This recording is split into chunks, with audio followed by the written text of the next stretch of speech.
Surah Al-Asr, the meaning of Al-Asr, the declining day. In the name of Allah, the entirely merciful, the especially merciful. By time, indeed mankind is in loss, except for those who have believed and done righteous deeds, and advise each other to truth, and advise each other for patience. Amen. Thank you, बहुत बहुत शुक्रिया आपका यास्मीन कि आपने इतनी खूबसूरती से उसका ट्रांसलेशन भी बताया। अब मैं एक ऐसी हस्ती को बुलाना चाहूँगी कि जिनका जो संगम है कश्मीर, पंजाब और लखनऊ का। शायद मुझे ये कहने की ज़रूरत नहीं चाहिए थी कि लखनऊ, क्योंकि उनके लबो लहजे से, उनकी ज़ुबान से आप खुद ही समझ जाएंगी कि वो कहाँ से ताल्लुक़ रखती हैं। तो उनका नाम है, जब लखनऊ की तहजीब, कश्मीर की ब्यूटी और पंजाब की चंचलता तीनों जब एक जगह जमा हो जाएं तो उसका नाम है सुमित कौर। ये आपको ईद के बारे में कुछ बताएंगे कि ईद क्यों मनाई जाती है और ईद का क्या मनाने का क्या मतलब होता है?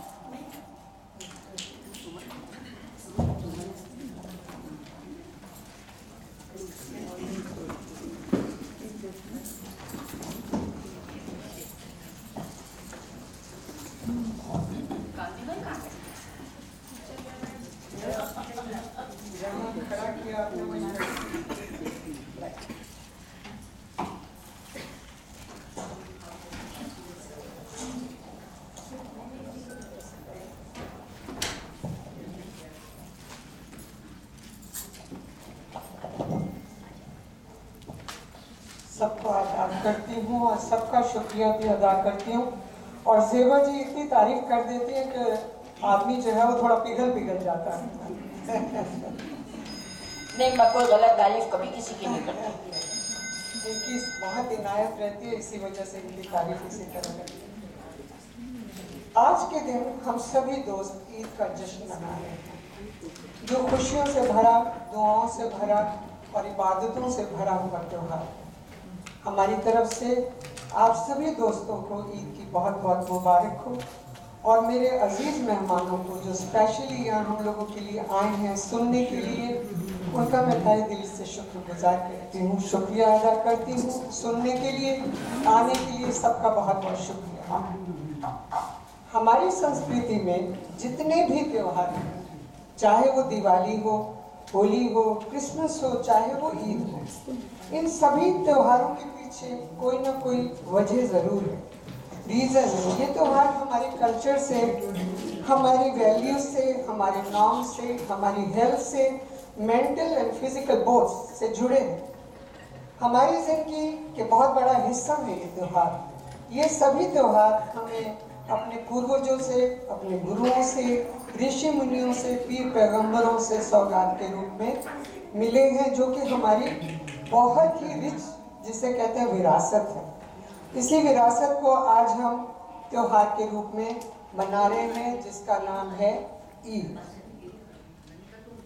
आज हम ईद के बारे में चर्चा करेंगे। त्योहार मनाने का एक कारण होता है, ईद हम क्यों मनाते हैं और त्योहार के पीछे क्या कारण है, इस पर थोड़ा बहुत मैं प्रकाश डालना चाहूँगी। इसे ईद उल फितर भी कहते हैं। ये अरबी भाषा का शब्द है। ईद का अर्थ है खुशियाँ और फितर का अर्थ होता है रोज़े की समाप्ति। जिस दिन आपका रोज़ा आखिरी होता है उसको फितर के नाम से, means festival of the ending fast. जब आखिरी रोज़ा होगा, आखिरी व्रत होगा, तो वो उसके बाद को चांद रात आती है और चांद रात के बाद ईद मनाई जाती है। जब तक चांद नहीं दिखाई देता तब तक हम लोग जो हैं वो वेट करते हैं और व्रत रखते रहते हैं। कभी कभी 29 व्रत होते हैं, कभी 30 भी होते हैं, चांद के ऊपर डिपेंड करता है। इस्लाम में रमज़ान के महीने की मुबारक पाक महीना उसे कहा जाता है। भारत सहित अन्य मुस्लिम देशों में भी रमज़ान का महीना मनाते हैं। इस्लामिक कैलेंडर के अनुसार हिजरी कैलेंडर 10वें महीने यानी शवाल के पहले दिन इस त्योहार को पूरी दुनिया बहुत हर्षोल्लास से मनाती है। जब तक चांद न दिखे रमज़ान खत्म नहीं होता। कभी कभी इसीलिए चांद को देखने के बाद ही ईद का ऐलान होता है। ऐसा भी कहते हैं कि पैगंबर मोहम्मद ने जंगे बदर की लड़ाई में विजय प्राप्त की थी और इस विजय की खुशी में मिठाइयाँ बांटी गई, खुशियाँ मनाई गई और इसे मीठी ईद के नाम से जाना गया। इसका संबंध एक और ऐतिहासिक घटना से भी जोड़ते हैं कि इसी दिन हजरत मोहम्मद साहब ने मक्का शहर से मदीना के लिए कूच किया था। इस वजह से ईद कैलेंडर चांद देखकर मनाते हैं। रमज़ान का महीना मुबारक पाक बंदगी का महीना होता है, दुआओं का महीना होता है, अल्लाह पाक से नज़दीकियाँ रखने का महीना होता है, इबादत करने का महीना होता है और मोहम्मद साहब के दिखाए रास्तों पर चलने का महीना होता है, जो हम रोज़मर्रा की ज़िंदगी में भूल जाते हैं। ये महीना हमें हमेशा याद दिलाता रहता है कि हमें क्या करना चाहिए और कैसे रहना चाहिए और ज़िंदगी को कैसे वो करना चाहिए। और सबसे बड़ा इस रमज़ान के महीने का जो वो है सेल्फ कंट्रोल। आप खाने के साथ तो फिर भी कंट्रोल कर सकते हैं, लेकिन 1 महीने तक बिना पानी के रहना ये मजाक नहीं है, ये बहुत बड़ी बात है। और आप ये देखिए कि पानी आपके सामने है, खाना आपके सामने भरा हुआ रखा है, लेकिन आप इतना कंट्रोल करते हैं कि आप जब तक कि शाम की सूर्यास्त नहीं होता तब तक आप जो है वो निवाला मुंह में नहीं डालते।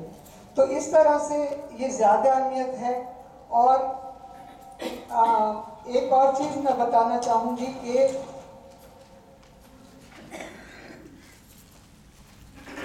आप इस बात को समझ सकते हैं, ठीक है, इसमें व्रत रखना, रोज़ा रखना एक तपस्या है। बड़े लोग तो रखते ही हैं, लेकिन आप छोटे छोटे बच्चों को देखिए, वो भी रोज़ा रखते हैं। और जब बच्चा पहला रोज़ा रखता है तो उसकी बड़ी बड़ी खुशियाँ मनाई जाती है और बहुत दावतें दी जाती हैं, अपने रिश्तेदारों को, दोस्तों को बुलाया जाता है। शाम के वक्त फजर के समय खाना खाने का, सहरी सुबह खाते हैं, और इफ्तार जो है वो शाम को कहलाता है, इफ्तारी कहलाती है वो एक्चुअली। हमारे लखनऊ में इफ्तारी ही बोलते थे। और उसमें जो है वो सब लोग अपने अजीज़ दोस्तों को, परिवार, अकेले कोई भी इफ्तारी को खोलता नहीं था। ज़्यादातर इफ्तारी को जब खोलते हैं, जब व्रत खोलते हैं तो खजूर से खोलते हैं, क्योंकि ये ऐसा चलन है, हमारे बुजुर्गों ने, हमारे पूर्वजों ने ये एक बताया था कि अगर और कुछ भी नहीं है तो खजूर से आप व्रत खोल सकते हैं। रमज़ान के दिनों में 5 वक्त की नमाज ज़रूरी है। महीने भर कुरान पढ़ना, सिर्फ खुदा की इबादत में रहना, शुक्रिया अदा करना, किसी का दिल न दुखाना और झूठ न बोलना, किसी के प्रति मन में मैल न रखना, ये सब, और प्यार मोहब्बत से रहना, ये सब चीज़ें दर्शाती हैं कि इन सबको करने में, रोज़ा रखने में आप कितने पवित्र हो जाते हैं, आपकी आत्मा कितनी पवित्र हो जाती है। ये प्रैक्टिस 1 महीना लगातार चलती रहती है। मैं सोचती हूँ इस महीने का व्रत या रोज़े क्यों रखे हैं। इसका कारण मुझे जो समझ आता है वो इसलिए ये समझ आता है, जो सेल्फ कंट्रोल जो आप 1 महीना पूरा करते हो, उससे आपकी वो आदत में शामिल हो जाता है। कोई भी चीज़ आप जब करना चाहते हैं और नहीं कर पाते, और जैसे किसी ने डायबिटिक पेशेंट को शुगर के लिए मना किया है, और अगर आप लगातार 1 महीने तक कंट्रोल कर लें तो आपका कंट्रोल कंप्लीट, मुकम्मल हो जाता है। तो इसी तरह से रोज़ों में भी ये जो प्रैक्टिस है, कुरान पढ़ना, रोज़ा रखना और सारा दिन कुछ ना खाना, इबादत में रहना, तो ये सब प्रैक्टिस के रूप में आता है। और शायद इसी कारण मोहम्मद साहब ने अपने प्यारे बंदों पर ये तजवीज़ रखी थी। 1 महीना रोज़े रखने में आप पूरे रूप से अल्लाह से जुड़े रहेंगे, आपकी आदतों में शुमार हो जाएगा और आपकी आत्मा पूर्ण रूप से पवित्र हो जाएगी और आप उसके प्रति समर्पित रहेंगे। आपके जीवन में चांद रूपी ईद तो फिर आएगी ही आएगी। रमज़ान के महीने में ज़कात का महत्व का बहुत ख्याल है। ज़कात से गरीबों की मदद, गरीबों को खाना खिलाना, गरीबों की ज़रूरतें पूरी करनी, रोज़े रखने में ये भी एक एहसास होता है कि गरीब लोग कैसे बिना खाना पानी के रहते हैं, तो आपको ये एहसास हो जाता है कि कितनी मुश्किल में हैं ये लोग। तो इस तरह से ज़कात भी मोहम्मद साहब ने इसीलिए फरमाई कि आप अपना कुछ हिस्सा ज़रूर गरीबों को शेयर करें और दें, उनकी ज़रूरतें पूरी करें। आप देखिए, जब शाम को मगरिब की नमाज के बाद देखिए तो लोग आपको जगह जगह मस्जिदों में, अनाथालयों में लोग दिखेंगे खाना बांटते हुए, उनकी ज़रूरतों की चीज़ें बांटते हुए। इवन नए नए कपड़े मैंने देखे, लोग ड्रेसेस बना के लाते हैं, वहाँ सबको प्रेजेंट करते हैं। तो इस तरह से ये ज़कात का जो हमारे यहाँ का वो चलन है, वो भी जो है वो बहुत ही आदर्श है, मैं कहूँगी। और रोज़े रखने से आप सिर्फ मानसिक रूप से पवित्र नहीं होते, शारीरिक रूप से भी पवित्र होते हैं, क्योंकि जब आप रोज़े रखते हैं तो डिटॉक्सिकेशन भी हो जाता है आपकी बॉडी का। और आप हमेशा एक पूरा महीना उसको, हम 2 दिन व्रत रखते हैं, हम सोचते हैं हमने डॉक्टर्स कहते हैं एक दिन रखो, लेकिन ये 1 महीना रोज़ा रखना इट्स नॉट ए जॉब, मैं सोचती हूँ। इन सब के बाद ईद हमारे लिए प्यार, मोहब्बत, अखलाक का संदेश लाती है, भाईचारे का संदेश लाती है। बहुत ही खास और ख़ास त्यौहार है ये हमारे लिए। ईद मोहब्बत का वो मजबूत धागा है जो हमें रिश्तों में बांधता है।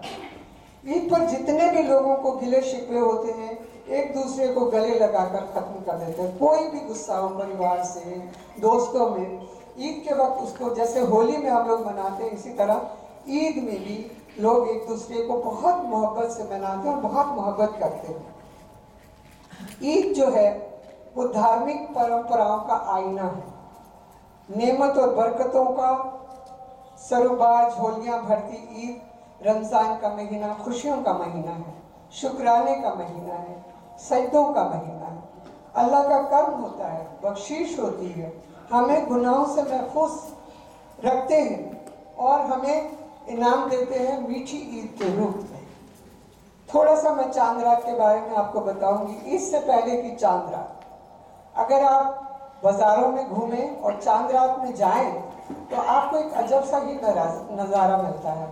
लोग दुनिया भर की रात भर जो है चांद रात में दुकानें खुली रहती हैं और चूड़ियाँ, महकते इत्र, महकते फूलों का बेशुमार, मेहंदी लगाती लाइन से बैठी औरतें, आपको एक अजीब सा नज़ारा वो रात भर चलता है। और सुबह मतलब आप यकीन नहीं करेंगे, और ख़ास करके जब शाम का जब आप रोज़ा तोड़ते हैं, खोलते हैं, तो आप जब बाज़ार में भी जाइए तो वहाँ की गहमा गहमी देखेंगे आप, तो आपको लगेगा कि ये तो रोज़ ही मेला लग रहा है। और मैं थोड़ा सा आपको ये बताना चाहूँगी अपनी लखनऊ की के बारे में 2 मिनट के लिए।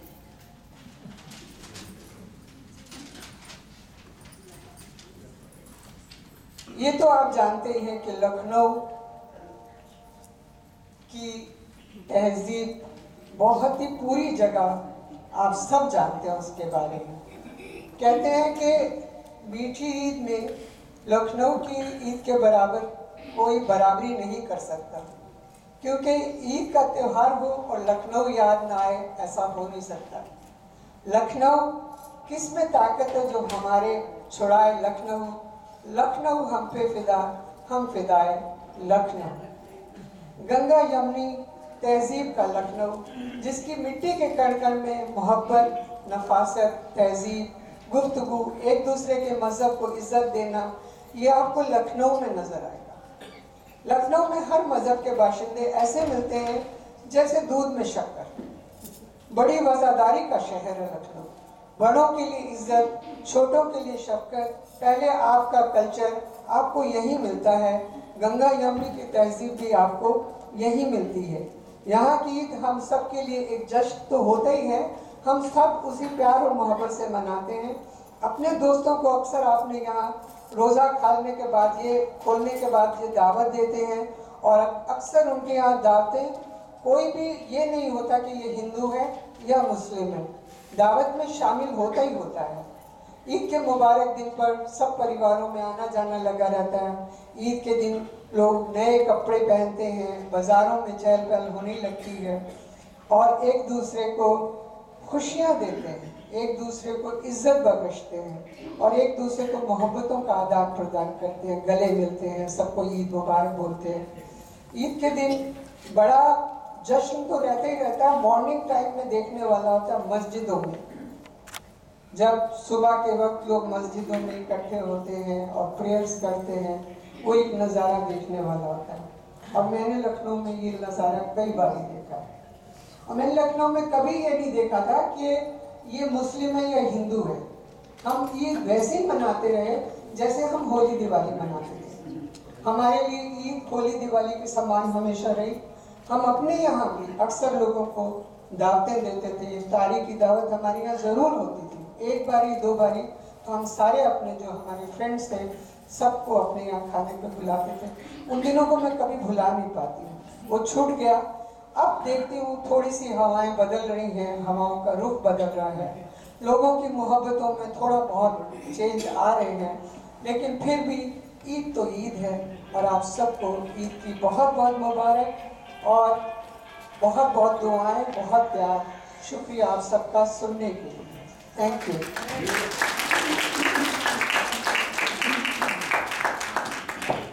अभी मुझे ये एहसास हो रहा है कि मेरी चॉइस कभी गलत नहीं होती। मैंने जिनको चुना था ईद का इंट्रोडक्शन देने के लिए, इससे बेहतर शायद कोई नहीं दे पाता है। Thank you very much, thank you. अब मैं बुलाना चाहूँगी यास्मीन को कि जो अब खुदावंदा का आलम की शान में कुछ एक नज़्म पढ़ेंगी, और उसके बाद विजय भारद्वाज आप तैयार रहिए।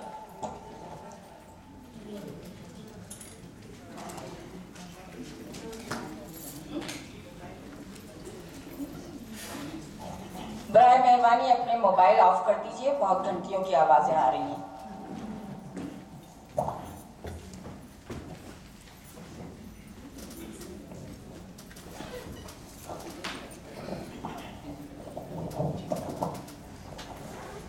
यास्मीन रफीक।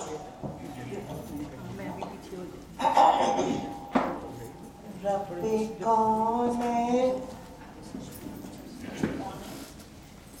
हेलो, रब्बे कौन है मेरे दिल की दुआएं सुन ले। मैं हूँ बेचैन, मेरे दिल की सदाएं सुन ले। रब्बे कौन है मेरे दिल की दुआएं सुन ले। शान आला है तेरी, मालिक व मुख्तार है तू। मुझको मालूम है दुनिया का मददगार है तू। मैं हूँ मुख्तार, मुझे इल्म की दौलत दे दे। अपने अनमोल खजाने से नामत दे दे। मैं हूँ कमजोर, मुझे दौलत ईमान दे दे। नातवा बंदे से भी दीन की खिदमत ले ले। रब्बे कौन है मेरे दिल की दुआएं सुन ले। जलवाए हक से मेरे दिल को फिरोजा कर दे। नूर इस्लाम का चेहरे पे नुमाया कर दे। रब्बे कौन है मेरे दिल की दुआएं सुन ले। मैं परेशान हूँ, सरमाया राहत दे दे। अपने महबूब की सच्ची मोहब्बत दे दे। जिसके सदके में दो आलम को बनाया तूने। मेरे महबूब जिसे कह के बुलाया तूने। वास्ता उसका गुनाहगार की बख्शिश कर दे। अपने इस बंदे ना दिल पे नवाजिश कर दे। नूर इस्लाम का चेहरे पे मुनव्वर कर दे। रब्बे कौन है मेरे दिल की दुआएं सुन ले। मैं हूँ बेचैन, मेरे दिल की सदाएं सुन ले। रब्बे कौन है मेरे दिल की दुआएं सुन ले। शुक्रिया मोहब्बत यास्मीन, खूबसूरत दुआ कहेंगे और हमारी बस हम यही कहेंगे आमीन या रब्बिल आमीन, आमीन। सबकी ये दुआ कबूल। उसके बाद मैं जिनको बुला